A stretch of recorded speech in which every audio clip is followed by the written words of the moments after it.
With the help of a doorman, Jennifer loads up her car, leaves behind the comfort of her Manhattan home, and makes her way to a rented lake house deep in the countryside. After 3 straight hours on the road, she stops at a small gas station to stretch her legs and fill her tank. The moment she steps out, 3 men loitering near the station take notice. She's young, attractive, and clearly an outsider. One of them, Johnny, the gas station manager, approaches to assist her, while the other 2, both jobless and carefree, seem lost in their own world, laughing and playing like children. Jennifer, naturally friendly, strikes up a conversation with Johnny. She mentions she'll be spending the summer at a house by the lake, about half a mile down the road, and isn't sure what to expect. Johnny assures her the place is wonderful. So wonderful, in fact, that he doubts she'll ever want to leave. After he finishes filling her tank and wipes a smudge off her windshield, Jennifer pays him and drives off. As she pulls up to the house, she realizes Johnny was right. It's breathtaking. A short story writer by profession, Jennifer hopes the quiet beauty of the countryside will finally help her transition into writing her first full-length novel. In New York,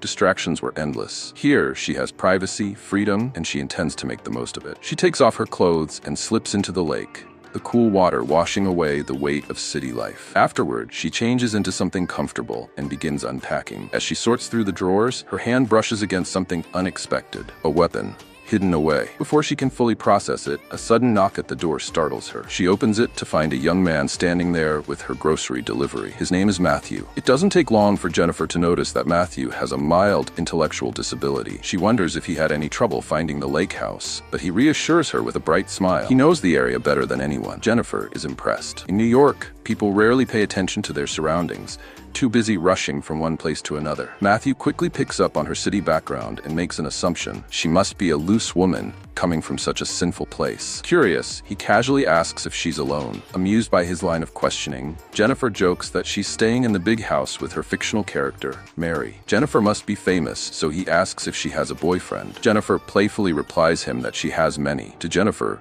it's harmless banter, but to Matthew, it's something else entirely. Confirmation. Proof that she is exactly what he imagines. His excitement is palpable as he eagerly offers to be her friend. Unaware of his interpretation, Jennifer simply smiles, hands him a generous tip, and watches as the childlike man rides his bike away, his mind now spinning with possibilities. Matthew rushes to share his news with his friends, the same 3 men Jennifer had encountered at the gas station. Bursting with excitement, he boasts about the beautiful woman staying at the lake house, insisting that he saw her breasts. The men, well acquainted with Matthew's awkward nature, barely acknowledge him. They've spent the day loitering, restless and bored, with little patience for his rambling. Instead, they focus on passing the time, fishing, joking, and fantasizing about their ideal women. Eventually, the conversation drifts to their shared dream of visiting Los Angeles, where they imagine they'd have their pick of so-called loose women.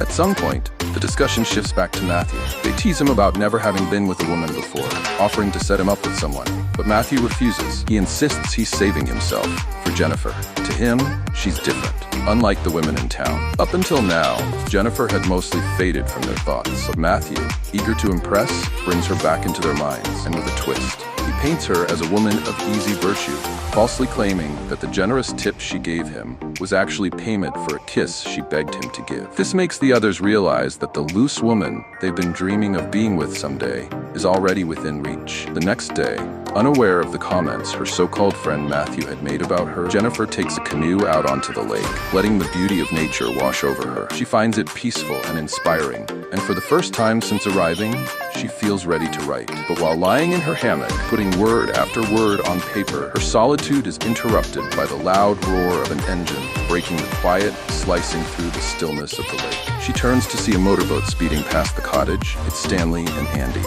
After hearing Matthew's story the night before, curiosity has gotten the better of them. Jennifer is no longer just a passing thought. She's an opportunity. Their disruptive display breaks Jennifer's concentration, making her abandon her writing and head inside. Later that night, as she lies in bed doing research, an uneasy feeling creeps over her. She hears faint but distinct noises that make her realize someone is outside, and it sounds like Stanley and Andy. Peering into the darkness and investigating her surroundings, Jennifer sees nothing. Just the night and the soft rustling of trees. When she steps back inside, she considers the weapon she found earlier, just in case. But after a moment, she shakes the thought away. Not yet.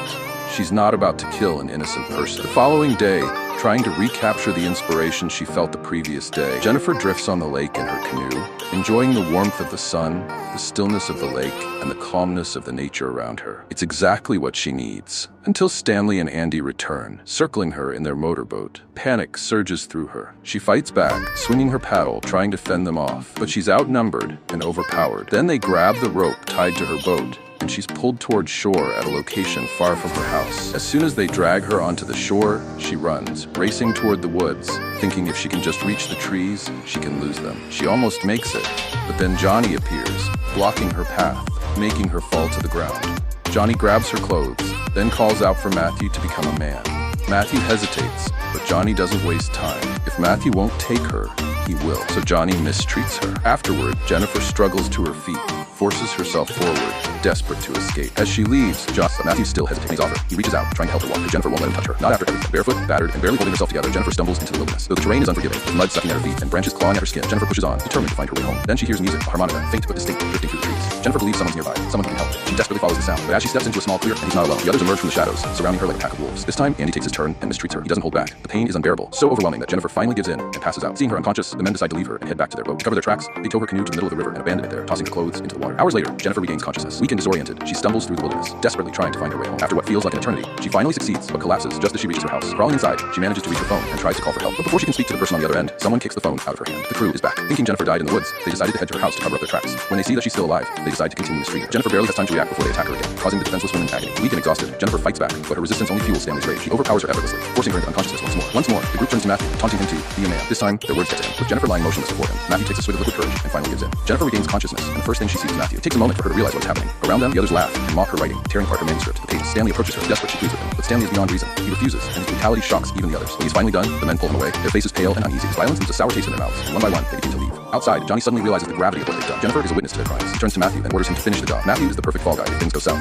so Johnny hands him a knife and instructs him to aim for the left side of her chest, between the ribs, and to make sure it goes in deep. The gruesome description makes Matthew queasy. He hesitates, but doesn't have the courage to refuse their leader, Johnny. When Matthew steps back into Jennifer's house, he looks down at her unconscious body. His guilt overwhelms him, killed through, and returns to the others, claiming he's killed her. Johnny collects the murder weapon, and the men leave. Hours later, Jennifer drags herself to the bathroom, rubs away the evidence of their cruelty. In the days that follow, the traumatized Jennifer tends to her wounds, both physical and emotional. She gathers the torn pages of her manuscript, piecing them back together as she tries to do the same with herself. One day, her boat washes ashore. As she retrieves it, the simple act reminds her of why she came to this place. The inspiration this magical environment once gave her. The memory of her purpose reignites a spark within her, and she decides to channel her pain into her writing, and it helps. For the first time, the words flow from her, raw and unfiltered, as she begins to rebuild her life, one sentence at a time. Meanwhile, 2 weeks have passed since the crew believed Matthew had ended Jennifer's life. Yet, there's been no news of a body found, no foul smell of decomposition, no signs of a crime. The crew have no idea of what is going on at the lake house, and have avoided the house, fearing that criminals often return to the scene of their crimes, risking capture. Instead, they turn their attention to Matthew, scrutinizing his behavior for signs that he might have lied about killing Jennifer. Matthew becomes anxious. His guilt and fear makes him begin to act erratic. Johnny, observing Matthew's unraveling, begins to suspect he never went through with the act. To confirm his suspicions, Johnny sends Andy and Stanley on a reconnaissance mission to the lake house. As their boat glides past the property, they spot Jennifer outside, sitting on the ground with a blank, distant stare in her eyes. Now certain Jennifer is alive, the crew confronts Matthew. They rough him up for his failure and cast him out, warning him never to return. Meanwhile, the sight of Andy and Stanley returning to the lake house makes Jennifer realize she is still in danger. Determined to protect herself, she retrieves the gun and heads to a local church. Inside, she kneels in silence, seeking forgiveness for what she's about to do. After leaving the church, Jennifer begins to execute her plan. She observes Johnny at the gas station, watching as he interacts with his family, his wife, and 2 children. Seeing this side of him, she decides to leave him alone for now, shifting her focus to Matthew. Jennifer calls the grocery store, placing an order she knows Matthew will be sent to deliver. When the order is placed and Matthew is assigned for groceries for delivery, Matthew, already on edge, paces nervously, unable to entertain the thought of confronting Jennifer. However, seeing the store staff cut some meat gives him an idea and courage to pick up the groceries and a knife, then head to Jennifer's house. Upon arriving, he sees Jennifer outside. She greets him with a calm demeanor and lures him deep into the woods. Under the shade of a large tree, she seduces him, exploiting his vulnerability. Matthew, torn between rage and regret, confesses that he hates her for ruining his life, but also apologizes, admitting he valued their friendship. He explains that he knew she would leave at the end of the summer, and he would be left alone with the others. Jennifer listens silently, her true intent. Just as he reaches the peak of his vulnerability, Jennifer strikes. She wraps a rope around his neck, hanging him from the tree until his movements cease. Once certain he is dead, she pushes his body into the lake, staging it to look like a sewer. She tosses his bicycle and the groceries into the water, ensuring the scene is convincing. Returning to the house, Jennifer calls the grocery store, calmly complaining that her delivery never arrived. At the gas station, Jennifer spots Johnny alone. She approaches him with a seductive smile, directing him to enter her car. Johnny,